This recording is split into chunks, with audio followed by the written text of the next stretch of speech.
नमस्कार, मैं हूं नीलू। तो जिस तरह से हमने आपको पहले ही बताया था कि बहुत जल्द नेतन्याहू जो है वो अमेरिका के दौरे पर जाने वाले हैं और अब नेतन्याहू अमेरिका के दौरे पर पहुंच गए हैं। और अब इस बीच ये तय माना जा रहा है कि ईरान और अमेरिका के बीच अब युद्ध की आशंका और ज्यादा प्रबल हो गई है।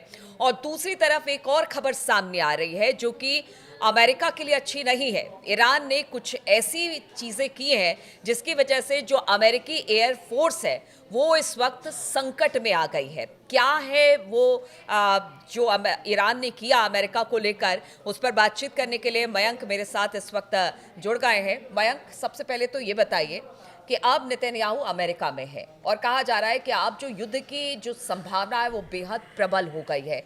ऐसे में अब किस तरह से पूरी प्लानिंग इन दोनों देशों के बीच में होगी? और दूसरी बात जो मैंने कही अभी कि ईरान ने कुछ ऐसा किया जिससे कि अमेरिका एयरफोर्स के माथे पर चिंता की लकीरें खिंच गई। देखिए, पहले दिन से हम कह रहे हैं कि ईरान और अमेरिका के बीच युद्ध तय है।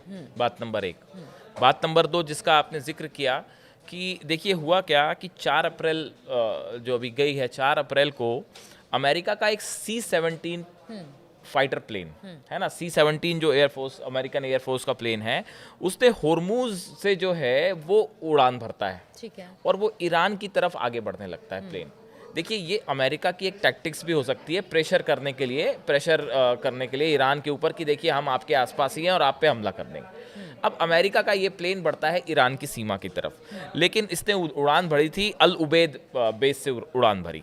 यहाँ तक तो सब ठीक था, लेकिन जब ये फारस की खाड़ी के पास पहुंचा और जब ईरान की सीमा के बिल्कुल करीब पहुंचा, वहां पे अचानक इस अमेरिका के C-17 प्लेन के जीपीएस सिस्टम जाम हो गया। प्लेन का जीपीएस सिस्टम जैम होने का मतलब ये है कि प्लेन भटक गया। अब उसके बाद अब पता नहीं कहाँ जाएगा वो प्लेन। सही बात। अब जो है इस प्लेन के पास कोई चारा नहीं था वापस अल उबैद एयर बेस जहाँ से उड़ान भरी थी वहाँ पे वापस जाने के अलावा। तो ईरान की सीमा के अंदर जाके कुछ करना और वहाँ पे काफ़ी देर तक मंडराना तो दूर की बात है, फौरन अमेरिका के इस फाइटर प्लेन को वापस अल उबैद एयर बेस आना पड़ा। अब बड़ी साधारण सी बात है, इसमें कुछ कहने की ज़रूरत नहीं है। इंटरनेशनल मीडिया में ऑलरेडी ये स्पेकुलेशंस हैं कि भाई ये ईरान के जो जैमर्स थे ये पहले से अलर्ट मोड पे थे। जब आप पिछले 1 महीने से धमकी दे रहे हो कि हम आपके ऊपर B-2 से हमला कर देंगे और आपके ऊपर जो है वो स्ट्राइक हो जाएगी, तो ईरान ने भी अपनी तैयारी कर रखी है।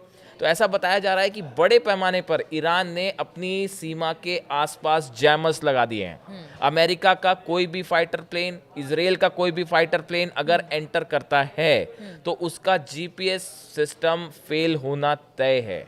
और ऐसे में ईरान पर बम्बार्डमेंट करना एक बड़ी चुनौती हो गई है अब अमेरिका के लिए और इजराइल के लिए। बात नंबर 2, ये जो जीपीएस सिस्टम फेल हुए, ये जीपीएस सिस्टम सिर्फ इस एयरक्राफ्ट का फेल नहीं हुआ। ऐसा बताया जा रहा है कि फारस की खाड़ी के आसपास जो अमेरिका के जहाज थे और जो ब्रिटेन के जहाज हैं, ऐसे करीब 50 से 60 जहाजों में ये बात नोट की गई कि इन जहाजों का भी जीपीएस गड़बड़ा गया। ये अपने आप में ईरान की तरफ से, जैसा चर्चाएं हैं कि ईरान की तरफ से ये किया गया, तो ये ईरान के लिए एक टेक्निकल वॉरफेयर में बहुत बड़ी कामयाबी है ये।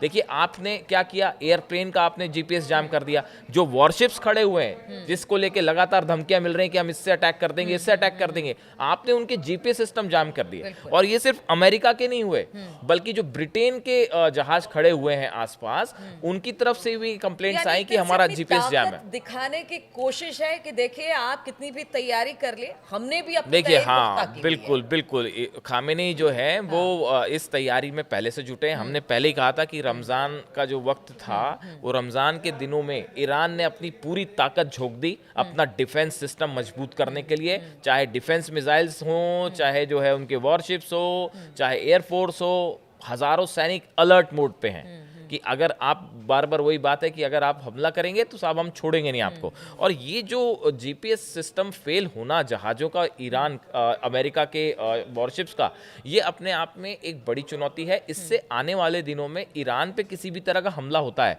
और अगर बड़े पैमाने पे ईरान इस तरह का कुछ कर देता है तो हमला करना बहुत मुश्किल हो जाएगा। दूसरी एक बात और जो निकल के सामने आ रही है कि अमेरिका की तरफ से जो थर्ड एयर डिफेंस सिस्टम है, एक पहली यूनिट तो पहले जा चुकी थी जब ईरान ने अपनी मिसाइल्स दाग दी थी इसराइल पे, उसके बाद अब एक दूसरी यूनिट बड़े मात्रा में सप्लाई की गई है इसराइल को। और ये जो यूएस थर्ड सिस्टम है, इसकी जो बैटरीज हैं वो एक कार्गो शिप से कल इसराइल पहुंची है। तो अब ये एक प्रकार से ये इस बात का इंडिकेशन है जो हम बार बार कह रहे हैं कि ये युद्ध जो है वो अब तय है, आज नहीं होगा तो कल होगा, तो लेकिन अब ये जब युद्ध तय है। नेतन्याहू अमेरिका में हैं तो ठीक है, अभी तो हथियार एक दूसरे को दे रहे हैं, लेकिन पूरी रणनीति किस तरह की होगी? क्या ये मान के चलिए इसी रणनीति के तहत ही ये दोनों वहां पर देखिए, मिले? जो मतलब कुछ एक्सपर्ट्स भी ये कह रहे हैं और सोशल मीडिया में इस तरह की चर्चाएं हैं कि हमला करना है कि नहीं करना है, इसकी रणनीति बनाने के लिए अमेरिका और इजराइल को 10 बार सोचना पड़ेगा। खामेनी ने जो कुछ किया पिछले, ईरान ने जो अपनी ताकत दिखाई है पिछले 1 महीने के अंदर, और रूस जिस तरह से साथ खड़ा हुआ है और जिस तरह से उन्होंने अपनी पूरी मिसाइल्स एक्टिव मोड में कर दी हैं, इससे ये तो तय है कि यहाँ पे कुछ मतलब ऐसा नहीं होगा कि आपने एक मिसाइल मार दी ईरान के ऊपर और ईरान शांत बैठ जाएगा या मामला खत्म हो जाएगा, ऐसा नहीं होगा। शुरू की तो फिर आपके परिणाम एक बार हाँ, तो आप फिर हर चीज के लिए तैयार रहिए। आपने ईरान पे अगर किसी भी तरह का हमला किया तो फिर ये एक मिडिल ईस्ट में बड़ा वॉर है और जो लंबा चलेगा, और ईरान अपनी तरफ से पूरी तरह से इसके लिए तैयार है। अब ये जो थर्ड मिसाइल सिस्टम गए हैं, इस तरह के तो सिस्टम देखो, आयरन डोम अमेरिका इजराइल के पास पहले से था, लेकिन क्या वो रोक पाया ईरान की 180 जो बैलिस्टिक मिसाइल्स जब गिरी? तो ये डिफेंस सिस्टम की भी अपनी एक लिमिट होती है। हालांकि थर्ड इसके मुकाबले ज़्यादा मजबूत सिस्टम माना जाता है, थर्ड से मिसाइल्स ट्रैक करना ज़्यादा आसान होता है, लेकिन ईरान के पास जैसा बताया जा रहा है कि कई ऐसी मिसाइल्स हैं ऑलरेडी, हाइपरसोनिक मिसाइल्स हैं, सुपरसोनिक मिसाइल्स हैं, जिसको इस तरह से रोकना जो है बड़ा मुश्किल होगा। तो देखिए, एक तरफ ईरान अपनी पूरी तैयारी कर चुका है, अपने को डिफेंस शील्ड करने की पूरी तैयारी कर चुका है, जो जीपीएस जैम किए गए इसी का सिम्टम था। और देखिए, इसी तरह से अमेरिका और इजराइल भी धीरे धीरे एक वॉर की तरफ मामला आगे बढ़ रहा है। अब अमेरिका के दौरे पे है नेतन्याहू, वहां क्या तय होता है ये अगले 24 घंटे में सामने आ जाएगा। उसके बाद ये बात सामने आएगी कि ईरान को लेकर क्या अगला युद्ध होने वाला है या बातचीत से बात आगे बढ़ाने की कोशिश होगी। बिल्कुल, और लगातार हम ये बात कहते रहे हैं कि क्या जो मिडिल ईस्ट का ये युद्ध है या जो तनाव है वो बातचीत से सुलझेगा या फिर युद्ध की संभावना जो बनती हुई दिखाई दे रही है वो आगे बढ़ेगी। लगातार इस खबर पर हमारी नजर बनी रहेगी, दर्शकों से हम राय भी जानेंगे और साथ ही साथ ये भी कि लगातार किस तरह से आप हमारे इस कार्यक्रम को देखते हैं उस पर भी अपना ओपिनियन जरूर दीजिए। बने रहिए हमारे साथ।